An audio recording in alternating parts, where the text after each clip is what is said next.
जब देवताओं और असुरों के बीच सत्ता के लिए युद्ध होते थे तो देवता असुरों को मार देते थे, परंतु उनके गुरु शुक्राचार्य पुनः उन्हें संजीवनी विद्या से जीवित कर देते थे। बार युद्ध में जीतने के बाद भी देवता असुरों को समाप्त नहीं कर पाते थे, क्योंकि असुरों के गुरु शुक्राचार्य के पास संजीवनी विद्या थी।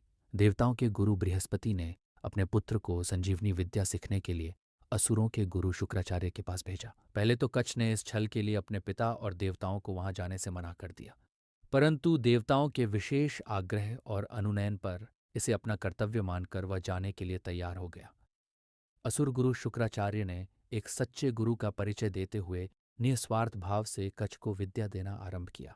कच्छ ने अपने सद्व्यवहार एवं गुरु भक्ति से गुरु बृहस्पति का हृदय जीत लिया। बृहस्पति की पुत्री देवयानी भी कच्छ से मन ही मन प्रेम करने लगी थी। गुरु शुक्राचार्य द्वारा कच्छ को विद्या प्रदान करना असुरों को नापसंद था। एक दिन जंगल में असुरों ने कच्छ को घेर कर मार डाला। जब शुक्राचार्य और देवयानी को पता चला तो वे बहुत दुखी हुए। देवयानी कच्छ से प्रेम करने लगी थी। उसने अपने पिता से कहा कि वह संजीवनी विद्या से कच्छ को जीवित कर दे। गुरु शुक्राचार्य ने अपनी पुत्री के विनय पर कच्छ को पुनः जीवित कर दिया। कुछ समय बीतने पर पुनः असुरों ने कच्छ को मार दिया। इस बार कच्छ को मारकर एवं जलाकर उसकी अस्थियों को गुरु शुक्राचार्य को ही पानी में घोलकर पिला दिया, जिससे वे उसे जीवित न कर सके। कच्छ के पुनः मरने पर देवयानी ने एक बार फिर अपने पिता से अनुग्रह किया कि वह कच्छ के बिना जीवित नहीं रह सकती है। देवयानी के प्रेम को देखकर पुनः शुक्राचार्य ने संजीवनी विद्या का उपयोग किया।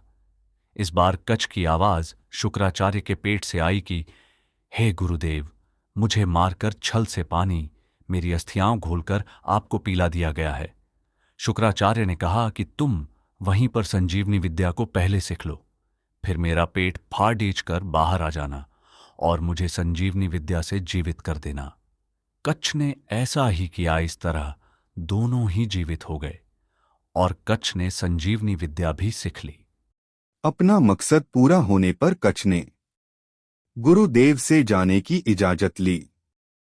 इस पर देवयानी रुष्ट हो गई और कहा, मैं तुमसे प्रेम करती हूं और तुमसे विवाह करना चाहती हूं। कच्छ भी देवयानी से मन ही मन प्रेम करता था, परंतु उसे तो केवल संजीवनी विद्या सीखने के लिए ही भेजा गया था, इसलिए वह अपने कर्तव्य पथ में देवयानी के प्रेम प्रस्ताव को ठुकरा देता है। इस पर देवयानी उसे श्राप देती है कि जो विद्या तुम यहां मेरे पिता से सीखने आए थे वह कभी भी फलदायी नहीं होगी। कच्छ कहता है कि काम के वशीभूत दिया गया तुम्हारा श्राप मुझ पर असर नहीं करेगा, उल्टा मैं तुम्हें श्राप का प्रतिश्राप देता हूं कि तुम कभी किसी ब्राह्मण का वरण नहीं कर सकोगी। इस प्रकार देवयानी और कच्छ की प्रेम कहानी का दुखद अंत हो गया। कच्छ वापस स्वर्ग लोक चला गया और देवयानी टूटकर बिखर गई। दोनों का श्राप फलीभूत हुआ। कच्छ मृत संजीवनी विद्या भूल गए और देवयानी का विवाह क्षत्रिय कुल के सम्राट ययाति से हुआ। ययाति की एक और पत्नी थी शर्मिष्ठा, जो देवयानी की सहेली थी। ययाति के सभी पुत्रों से ही समस्त राजवंश चले। देवयानी के ज्येष्ठ पुत्र यदु से यदुकुल चला, जिसमें आगे चलकर 35वीं पीढ़ी में श्री कृष्ण ने जन्म लिया।